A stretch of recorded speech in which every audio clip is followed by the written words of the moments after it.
Bonjour Jean-Michel Bonjour Apathy. Fabienne. Autour de vous, et comme tous les matins, Gilles Bornstein et Guy Birenbaum. Et notre invité est secrétaire national du Parti communiste. Bonjour Pierre-Laurent. Bonjour. Nicolas Sarkozy s'est exprimé pour la première fois hier soir, c'était à Poissy, dans les Yvelines, sur l'affaire Big Malion et la demande du parquet financier d'un renvoi de tous les mises en examen devant un tribunal correctionnel. C'est une manœuvre, a-t-il dit, et cela ne me détournera pas de ma tâche. On l'écoute.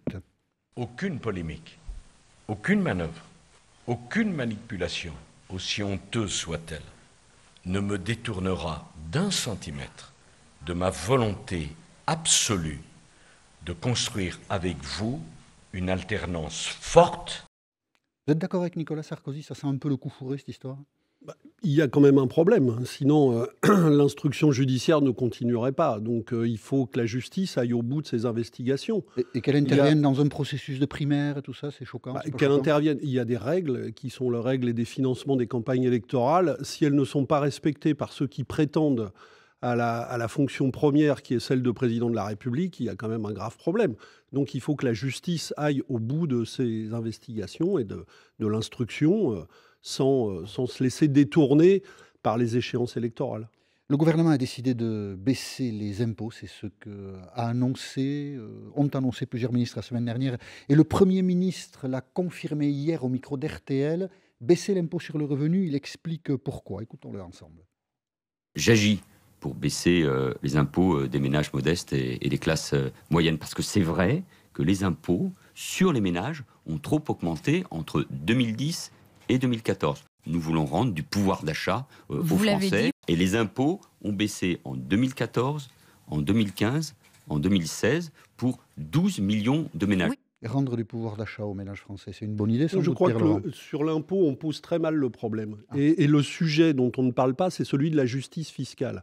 Il y a un océan d'évasion fiscale, de grandes entreprises qui ne payent plus l'impôt au plan mondial. D'ailleurs, il y a un livre passionnant qui sort Les frères Bocquet. des frères Bocquet, qui s'appelle Je crois Sans que c'est les frères domicile Bocquet. fisc, Bocquet, et qui pose la question, deux parlementaires communistes, qui pose la question d'une COP fiscale internationale. Il faudrait parler de ça. Et ensuite, il y a un problème de justice fiscale. Il y a des gens qui payent des impôts alors qu'ils ne devraient pas le faire ou en payer moins.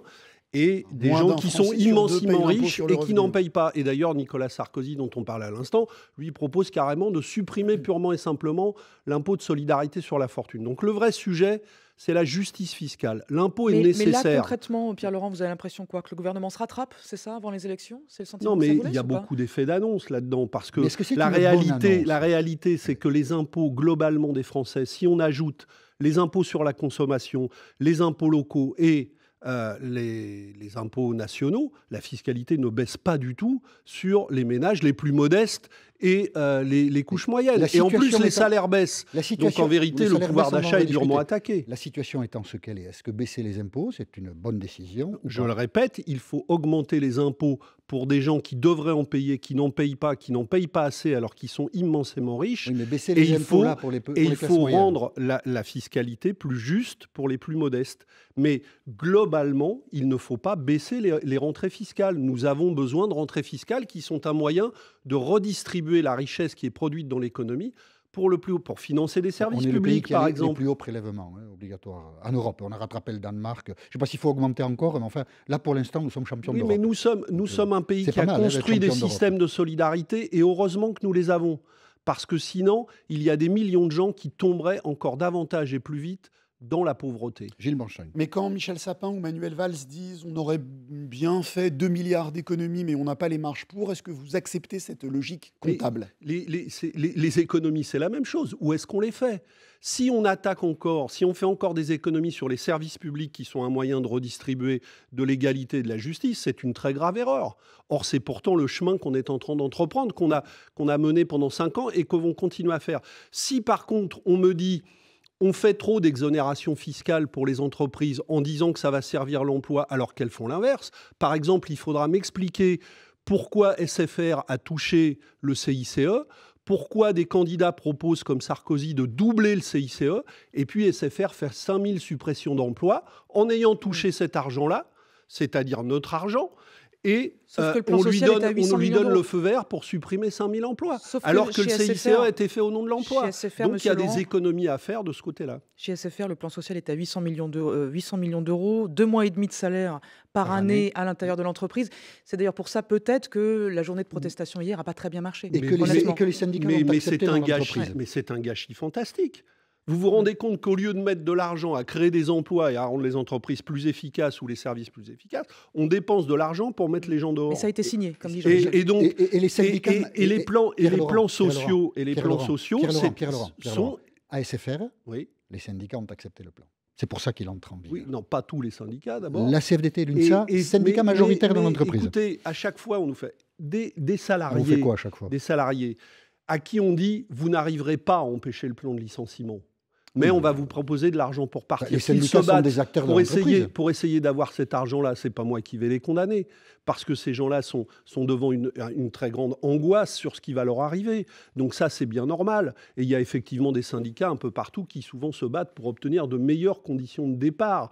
Mais ça ne justifie pas que le gouvernement, que l'État continue des politiques d'exonération fiscale pour ces grandes entreprises, alors qu'elles payent très peu d'impôts en vérité, qu'elles contribuent très peu à la richesse et qu'elles utilisent cet argent, non pas parce que le CICE, voilà à quoi il sert, à payer des primes pour licencier. C'est Il curieux, ne la sert pas à politique. créer de l'emploi. C'est curieux Et la il y a eu politique, là c'est curieux, la aussi- politique parce qu'il n'y a jamais aucune bonne mesure.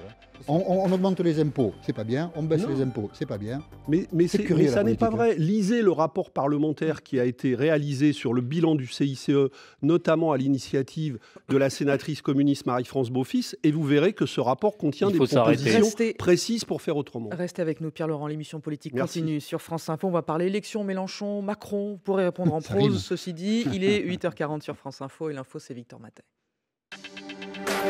Vers un recomptage des voix de la présidentielle au Gabon, si et seulement si la Cour constitutionnelle proche du pouvoir est saisie.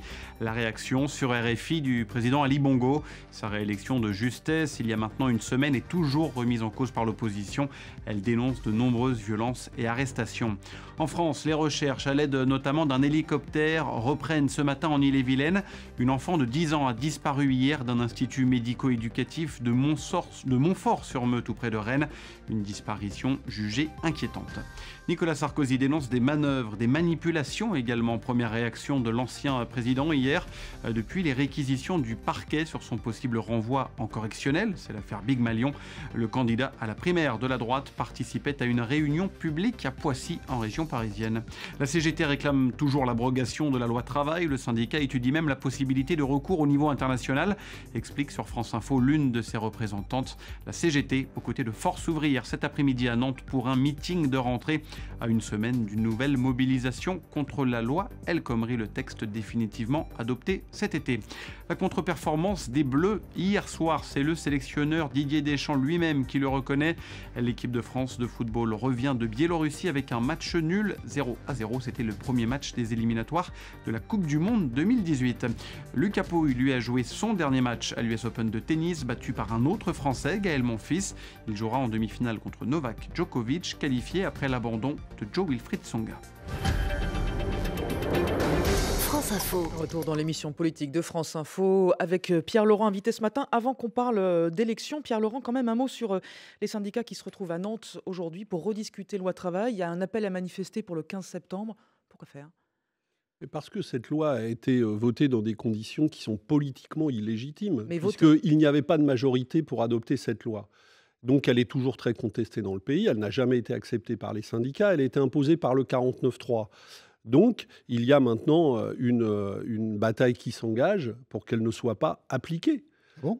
Il y a déjà des lois qui ont été votées, appliquée comme le CPE à l'époque, C'est la qui ont seule, été hein. mises en échec après leur adoption au Parlement, a fortiori dans des conditions comme ça a été le cas. Celle-là, elle va être Et adoptée. c'est pas- la mobilisation sociale, effectivement, reprend. Les syndicats se réunissent ce soir et tous les responsables des 7 reprend, organisations mais syndicales sincèrement seront samedi à la Fête de l'Humanité pour un grand débat sur cette question.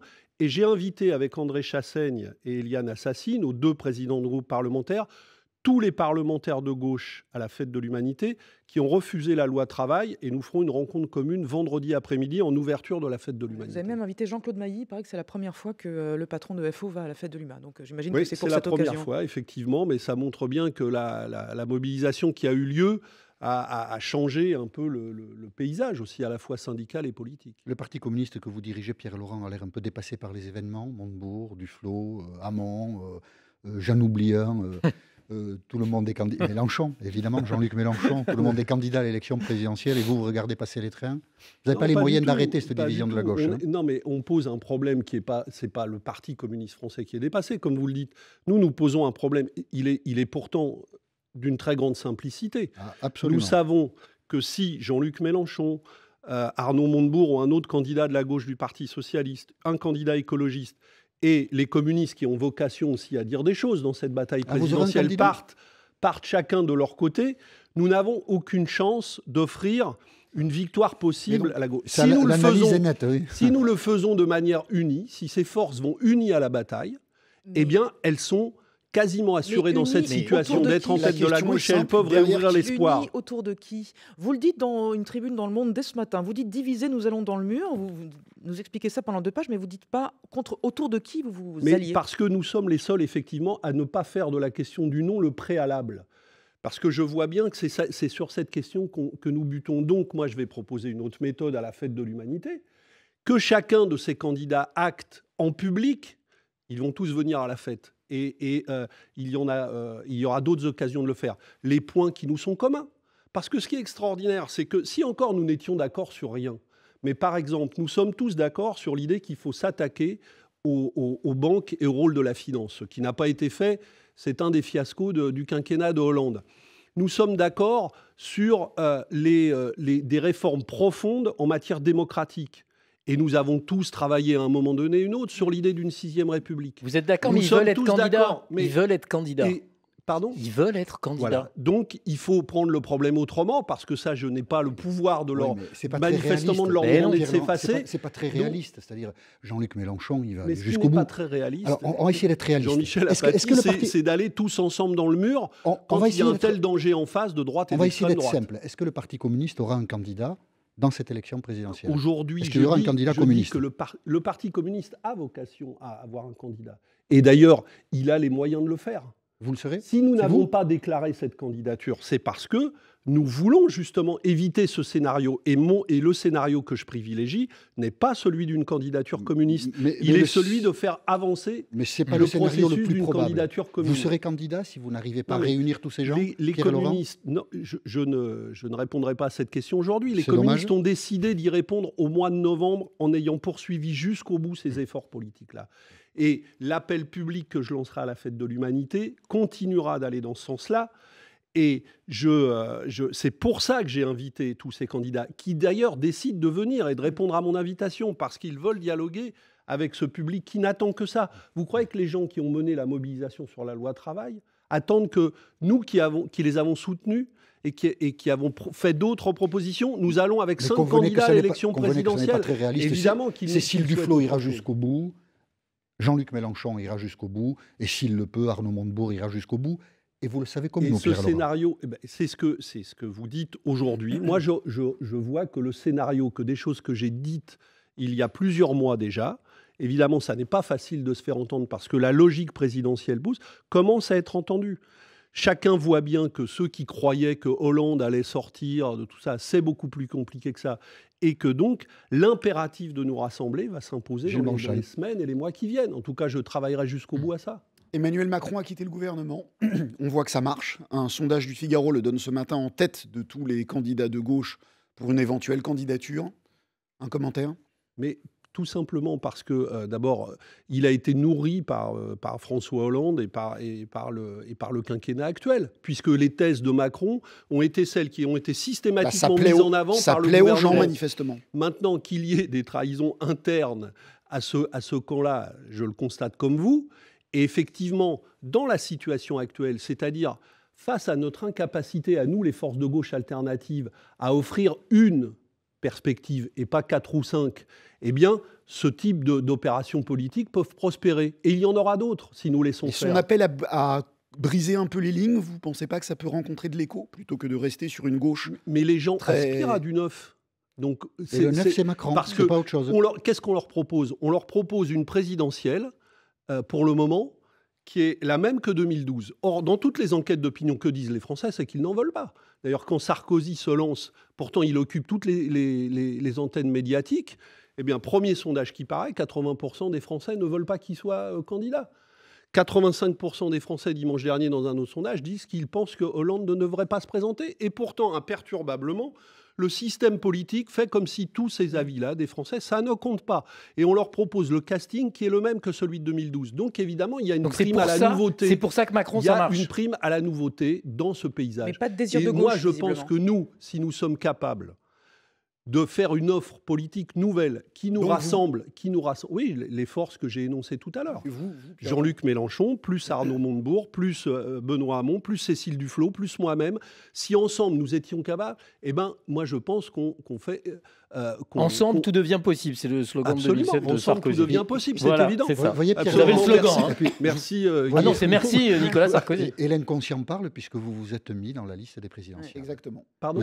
L'inconscient parle puisque vous vous êtes mis dans la liste des présidentielles. Je dis que le Parti communiste fait partie des forces qui doivent être autour de cette table commune. C'est l'inconscient qui parle. Mais c'est pas l'inconscient, c'est de manière très consciente que je vous le dis. Le Parti communiste fait partie des forces qui sont autour de cette construction commune. Parmi tous ces noms, vous avez une préférence? Vous avez dit il en faut qu'un. Quelle est votre préférence? Non, je pense qu'il faudrait à ce moment-là, si nous sommes capables les uns et les autres d'acter ce principe politique, c'est assez simple, d'acter ce principe politique, c'est assez simple. Eh bien, nous trouverons très facilement à ce moment-là la méthode pour désigner le candidat. Il y a une trentaine d'élus pour l'instant qui ont donné leur parrainage à Jean-Luc Mélenchon. Est-ce que vous leur dites, attendez, levez le pied Oui, communistes bien sûr. Est-ce que vous leur dites, levez le pied un peu parce qu'on ne sait pas encore où on va? Non, mais c'est pas... Vous savez, les élus communistes, il y en a beaucoup plus que ça en France qui sont capables de donner un parrainage. Justement. Eh bien, il y a un calendrier de décision du Parti communiste et ces élus en tiendront compte. Moi, je ne leur tiens pas la main. Ils sont libres de donner leur signature. Mais je pense qu'ils tiendront compte de du calendrier de nos décisions. On revient. 90 secondes, Pierre Laurent, l'info à 8h50 sur France Info, c'est Victor Matet. Plusieurs syndicats de surveillants pénitentiaires en appellent au gouvernement. Maintenir des unités dédiées à la prévention en plein milieu des prisons est extrêmement dangereux, estime le secrétaire général de Force ouvrière pénitentiaire. Invité de France Info, dimanche, 2 gardiens ont été agressés à Osny par un détenu condamné pour avoir tenté de partir en Syrie. Des actions devant les enseignes Carrefour dans 6 régions. Ce mercredi, les éleveurs bovins veulent pousser le leader de la grande distribution à acheter la viande plus chère, comme l'ont récemment fait les agriculteurs pour le lait avec Lactalis. 1 mois et demi après l'adoption définitive de la loi travail, la CGT et Force ouvrière ne baissent pas les bras. Ils organisent avec les syndicats étudiants et lycéens notamment un meeting commun cet après-midi à Nantes contre la loi El Khomri. Une journée d'action est ensuite programmée jeudi prochain. Au Gabon, il reste 24 heures environ à l'opposant Jean Ping pour saisir la Cour constitutionnelle. C'est elle et seulement elle qui peut recompter les voix, dit ce matin sur RFI le président Ali Bongo. Sa réélection la semaine dernière est toujours contestée. L'opposition estime que la Cour constitutionnelle est rangée du côté du pouvoir. Cela se confirme, la Biélorussie ne réussit pas au bleu. L'équipe de France de football démarre les éliminatoires du Mondial 2018 par un match nul 0-0. En tennis, la fin de l'aventure Lucas Pouille, battu par un autre tricolore, Gaël Monfils. En quart de finale de l'US Open, le 3e français Joe Wilfried Tsonga, blessé au genou, a lui dû abandonner contre le numéro 1 mondial Novak Djokovic.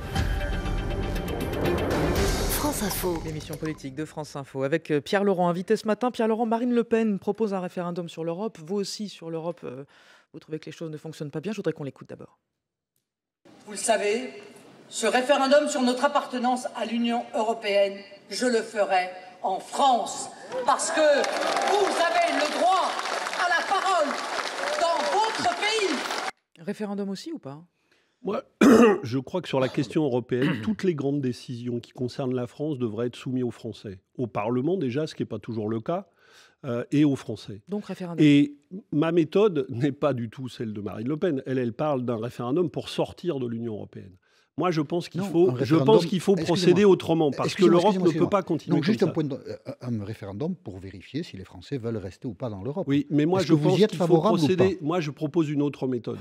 Je pense qu'il faut mener un débat public. J'ai d'ailleurs proposé qu'on crée une conférence citoyenne associant toutes les forces politiques et sociales pour ça. Et que la France construise un mandat pour un nouveau traité européen. Parce que nous ne pouvons pas continuer avec les traités actuels de l'Europe. Parce qu'ils emmènent dans le mur. Et d'ailleurs, ils emmènent à la dislocation de l'Europe si on laisse faire.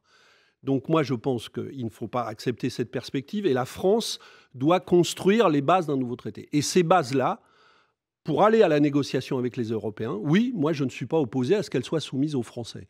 Mais il ne faut pas y aller pour leur dire ou la situation actuelle ou le pire, c'est-à-dire le Brexit. Mais vous n'êtes pas d'accord sur la question, mais vous êtes d'accord sur le principe. Je pense qu'il faut un nouveau mandat de la France en Europe soumis aux Français.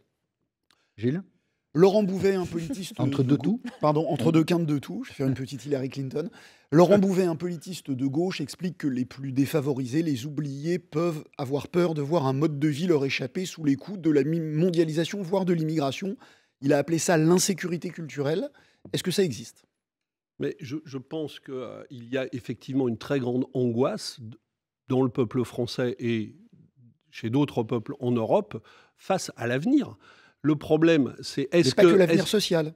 Pardon ? Pas que l'avenir social. Il parle d'identité. Oui, mais l'identité française, dans son histoire, en tout cas dans l'histoire de ce siècle, ce qui a fait du progrès en France, c'est notre capacité à être ouvert aux différentes cultures. Donc moi, je pense que il y a une angoisse chez les Français liée beaucoup à la question sociale, mais pas seulement à la question sociale, de savoir si c'est possible de continuer à progresser ensemble. Moi, je pense que c'est possible de continuer à progresser ensemble et en continuant à s'enrichir de gens qui vont venir d'ailleurs et qui viennent d'ailleurs, surtout dans le monde que nous connaissons. Et c'est compliqué, mais à condition effectivement, par exemple, de ne pas laisser continuer l'essentiel des richesses créées, être confisquées par quelques-uns. J'ai créé un bouquin au printemps qui s'appelle 99%. Ça, c'est la réalité. 1% des gens dans le monde sont aussi riches que les 99% autres. Vous ramenez tout au social. Cette polarisation-là, Monsieur Laurent, qui décide de s'y attaquer vraiment ? Vous ramenez le sujet au social. La question que vous posez, Gilles Bernstein, c'était un problème d'identité culturelle. C'est pas simplement superstructure. Parce que justement, on veut sans cesse obscurcir que cette angoisse, y compris culturelle, est profondément liée au monde d'insécurité et d'inégalité qu'on a créé. Regardez ce qui vient de se passer en Allemagne. En Poméranie, il n'y a pas de migrants dans ce land allemand. Il ne fait pas partie. Par contre, il y a un chômage énorme. C'est le land le plus pauvre d'Allemagne de l'Est, de l'ex-Allemagne de l'Est. C'est ça qui angoisse les gens. Et ils voient effectivement leur avenir se dérober. Et ils sont tous persuadés que leurs enfants vont vivre plus mal que ce qu'ils ont essayé eux-mêmes de construire. Et c'est ça l'angoisse profonde. Alors évidemment, dans cette situation, après, c'est facile de diviser les gens entre eux. Pierre-Laurent, mais moi, je crois qu'on ne leur montre pas les vrais responsables de la situation. Puisqu'il nous reste que 2 minutes, Pierre-Laurent, je voudrais vous poser une question essentielle. Est-ce que vous aimez le quinoa ? Et vous allez comprendre pourquoi je vous la pose avant de répondre. On écoute. J'ai compris pourquoi. Le quinoa. Le quinoa, c'est vraiment la plante de l'avenir. Il ne faut pas tailler trop gros ni trop petit. Là, vous avez des cubes d'avocat, des petits bouts de tomates, des petits bouts de concombre. Et puis, il y a des petits bouts de crevettes. Voilà, c'est le taboulé quinoa. Voilà, c'est votre futur candidat à l'élection présidentielle, Jean-Luc Mélenchon. Alors, à la base, vous êtes tombé de votre chaise ou pas quand même ? À la base, personnellement, je suis plutôt civet de lapin, hein, parce que j'ai grandi, notamment nourri par ma grand-mère en Saône-et-Loire et tout ça. Mais ceci étant dit, en matière gastronomique, moi, j'aime beaucoup faire la cuisine. En matière gastronomique, je suis aussi pour le mélange des cultures. Et alors, je mange du quinoa aussi. Vous en mangez aussi ? Oui, j'en mange. Tout le monde mange du quinoa. Ça, c'est votre candidat en campagne, ceci dit. Ça veut dire aussi, et vous disiez tout à l'heure, oui, les hommes, c'est bien, mais le groupe surtout, ça, c'est un homme en campagne. C'est un homme et son quinoa. Non, mais ça, c'est le problème de l'élection présidentielle et de ce système politique qui fait croire à tout le monde Laurent, j'ai un autre problème. Que la seule question, c'est de trouver la femme ou l'homme providentiel qui aurait toutes les qualités du monde à lui tout seul. Ça n'existe pas. Moi, je crois au pouvoir collectif. Est-ce que cet homme providentiel pourrait être tout nu ? Pour la première fois, l'Association pour la promotion du naturisme en liberté est présente à la fête de l'UMA. Et le stand sera en face de la scène. Vous n'avez pas peur? Tous à poil. Ils m'ont demandé pour leur journal une interview que je vais leur donner. Je ne sais Tous pas encore poil. sur quoi je serai interrogé. Mais moi, vous savez, le droit au naturisme, c'est quelque chose que je suis.